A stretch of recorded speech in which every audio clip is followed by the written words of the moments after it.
حماد بن زید نے اسحاق بن سوید سے روایت کی کہ ابو قتادہ یعنی تمیم بن نزیر نے حدیث بیان کی، کہا کہ ہم اپنے ساتھیوں سمیت حضرت عمران بن حسین رضی اللہ عنہ کے پاس حاضر تھے۔ ہم میں بشیر بن کعب بھی موجود تھے۔ اس روز حضرت عمران رضی اللہ عنہ نے ہمیں ایک حدیث سنائی، کہا کہ رسول اللہ صلی اللہ علیہ وسلم نے فرمایا، حیا بھلائی ہے پوری کی پوری۔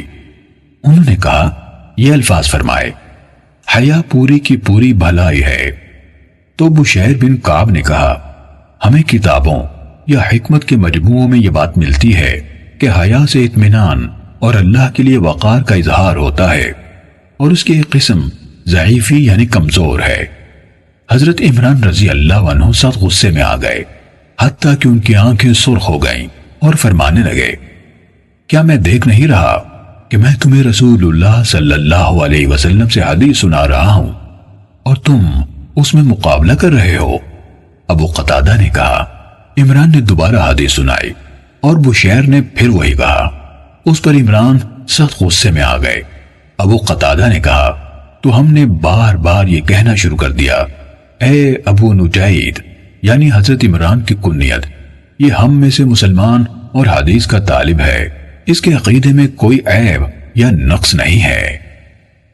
صحیح مسلم حدیث نمبر 157۔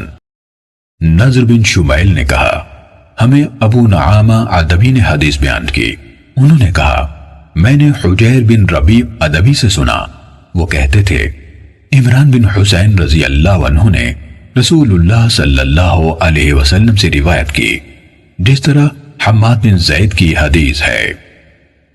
صحیح مسلم حدیث نمبر 158۔ عبداللہ بن نمیر، جریر اور ابو اسامہ نے ہشام بن عروہ سے حدیث سنائی۔ انہوں نے اپنے والد یعنی عروہ سے اور انہوں نے حضرت سفیان بن عبداللہ ثقفی رضی اللہ عنہ سے روایت کی۔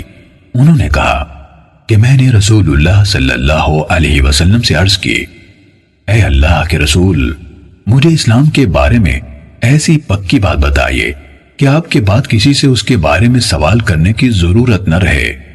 ابو اسامہ کی روایت میں آپ کے بعد کے بجائے آپ کے سوا کے الفاظ ہیں۔ آپ صلی اللہ علیہ وسلم نے ارشاد فرمایا، کہو آمنت باللہ، یعنی میں اللہ پر ایمان لایا، پھر اس پر پکے ہو جاؤ۔ صحیح مسلم حدیث نمبر 159۔